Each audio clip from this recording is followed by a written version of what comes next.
ಎಲ್ಲರಿಗೂ ನಮಸ್ತೆ. Aroma of Coorg ಚಾನಲ್ಗೆ ಸ್ವಾಗತ. ಇವತ್ತು ನಾನು ಮಾಡ್ತಾ ಇರುವಂತಹ ರೆಸಿಪಿ ಎಗ್ ಪಲಾವ್. ನೀವು ಎಗ್ಗಿಂದ ಬಿರಿಯಾನಿ ತಿಂದಿರ್ತೀರಾ ಅಥವಾ ಎಗ್ ಫ್ರೈಡ್ ರೈಸ್ ತಿಂದಿರ್ತೀರಾ. ನಾನಿವತ್ತು ಡಿಫ್ರೆಂಟಾಗಿ ಎಗ್ಗಿಂದ ಪಲಾವ್ ಮಾಡ್ಕೊಳ್ಳೋದು ಹೇಗೆ ಅಂತ ತೋರಿಸ್ತಾ ಇದ್ದೀನಿ. ಕುಕ್ಕರ್ನ ಅವಶ್ಯಕತೆನೇ ಇಲ್ಲದೇ ಇದನ್ನು ಮಾಡ್ಕೋಬಹುದು. ಹಾಗೆ ತುಂಬ ಸಿಂಪಲ್ ರೆಸಿಪಿ, ತುಂಬ ಕಡಿಮೆ ಇಂಗ್ರೀಡಿಯೆಂಟ್ಸ್ನ ಯೂಸ್ ಮಾಡಿಕೊಂಡು ಇದನ್ನ ಮಾಡ್ಕೋಬಹುದು. ಇದಕ್ಕೆ ಬೇಕಾಗಿರುವಂತಹ ಇಂಗ್ರೀಡಿಯೆಂಟ್ಸ್ನ ನೋಡೋಣ. ನಾನಿಲ್ಲಿ ಮೊದಲಿಗೆ 4 ಮೊಟ್ಟೆನ ತೊಗೊಂಡಿದ್ದೀನಿ. ಹಾಗೆ 1.5 ಗ್ಲಾಸ್ನಷ್ಟು ಅಕ್ಕಿನ ತೊಗೊಂಡಿದ್ದೀನಿ. ಹಾಗೆ ಖಾರಕ್ಕೆ ಸ್ವಲ್ಪ ಹಸಿಮೆಣಸಿನಕಾಯಿನ ಹೆಚ್ಚಿಟ್ಕೊಂಡಿದ್ದೀನಿ. ಹಾಗೆ 2 ಈರುಳ್ಳಿನ ಮೀಡಿಯಮ್ ಸೈಜಲ್ಲಿ ಹೆಚ್ಚಿಟ್ಕೊಂಡಿದ್ದೀನಿ. ಹಾಗೆ ಸ್ವಲ್ಪ ಶುಂಠಿ ಬೆಳ್ಳುಳ್ಳಿ ಪೇಸ್ಟ್ನ ತೊಗೊಂಡಿದ್ದೀನಿ. ಹಾಗೆ ಕೊತ್ತಂಬರಿ ಸೊಪ್ಪನ್ನ ಸಣ್ಣದಾಗಿ ಹೆಚ್ಚಿಟ್ಕೊಂಡಿದ್ದೀನಿ. 1 ಸ್ಪೂನ್ನಷ್ಟು ಗರಂ ಮಸಾಲಾನ ತೊಗೊಂಡಿದ್ದೀನಿ. ಹಾಗೆ 1 ಸ್ಪೂನ್ನಷ್ಟು ಪೆಪ್ಪರ್ ಪೌಡರ್ನ ತೊಗೊಂಡಿದ್ದೀನಿ. ಹಾಗೆ ಸ್ವಲ್ಪ ನಿಂಬೆ ರಸನ ತೊಗೊಂಡಿದ್ದೀನಿ. ಹಾಗೆ ರುಚಿಗೆ ತಕ್ಕಷ್ಟು ಉಪ್ಪು ಮತ್ತು ಎಣ್ಣೆ. ಈಗ ಇದನ್ನ ಮಾಡೋದು ಹೇಗೆ ಅಂತ ನೋಡೋಣ.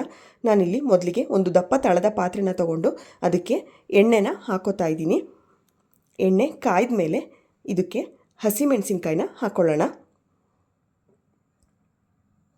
ಹಾಗೆ ಹೆಚ್ಚಿಟ್ಕೊಂಡಿರುವಂತಹ ಈರುಳ್ಳಿನೂ ಸೇರಿಸ್ಕೊತಾ ಇದ್ದೀನಿ. ಈಗ ಇಷ್ಟನ್ನು ಹಾಕ್ಕೊಂಡು ಫ್ರೈ ಮಾಡ್ಕೊಳ್ಳೋಣ. ಈರುಳ್ಳಿ ಎಲ್ಲ ಅರ್ಧ ಫ್ರೈ ಆಗಬೇಕು. ಈಗ ಅರ್ಧ ಫ್ರೈ ಆಗಿದೆ. ಈಗ ಇದಕ್ಕೆ ಶುಂಠಿ ಬೆಳ್ಳುಳ್ಳಿ ಪೇಸ್ಟ್ನ ಸೇರಿಸ್ಕೊಳ್ಳೋಣ. ಶುಂಠಿ ಬೆಳ್ಳುಳ್ಳಿ ಪೇಸ್ಟು ಹಸಿ ವಾಸನೆ ಹೋಗೋವರೆಗೂ ಇದನ್ನು ಫ್ರೈ ಮಾಡ್ಕೋಬೇಕಾಗುತ್ತೆ. ಈಗ ಇದು ಫ್ರೈ ಆಗಿದೆ. ಇದಕ್ಕೆ ಮೊಟ್ಟೆನ ಸೇರಿಸ್ಕೊಳ್ಳೋಣ. ಮೊಟ್ಟೆನ ಸೇರಿಸ್ಕೊಂಡು ಚೆನ್ನಾಗಿ ಮಿಕ್ಸ್ ಮಾಡ್ಕೊಳ್ಳೋಣ. ಮೊಟ್ಟೆ ಕಂಪ್ಲೀಟ್ ಫ್ರೈ ಆಗಬಾರ್ದು, ಅರ್ಧ ಫ್ರೈ ಆದರೆ ಸಾಕಾಗುತ್ತೆ.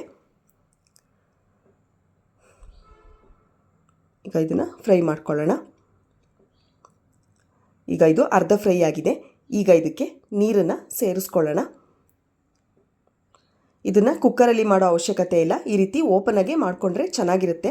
ಕುಕ್ಕರಲ್ಲಿ ಮಾಡಿದ್ರೆ ಇಷ್ಟು ಟೇಸ್ಟಾಗಿ ಬರಲ್ಲ.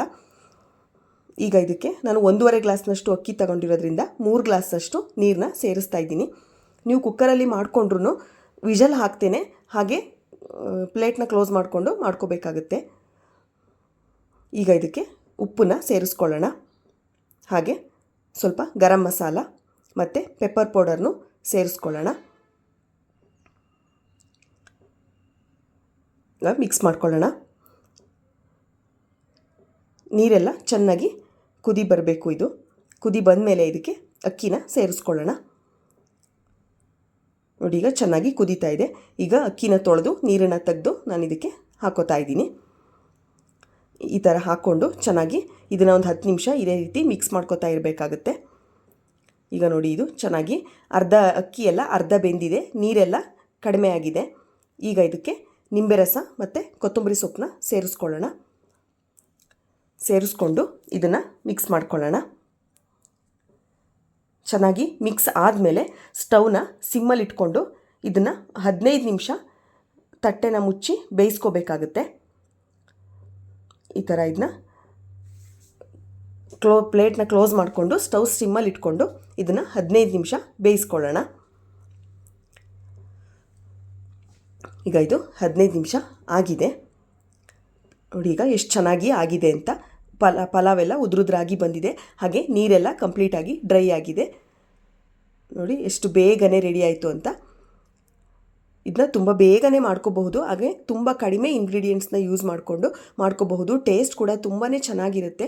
ಎಗ್ಗಿಂದ ಒಂದೇ ಥರ ರೆಸಿಪಿನ ಮಾಡಿಕೊಂಡು ತಿಂದು ಬೋರ್ ಆಗಿದ್ದರೆ ಈ ಥರ ಡಿಫ್ರೆಂಟಾಗಿ ಟ್ರೈ ಮಾಡಿ ನೋಡಿ. ತುಂಬಾ ಚೆನ್ನಾಗಿರುತ್ತೆ.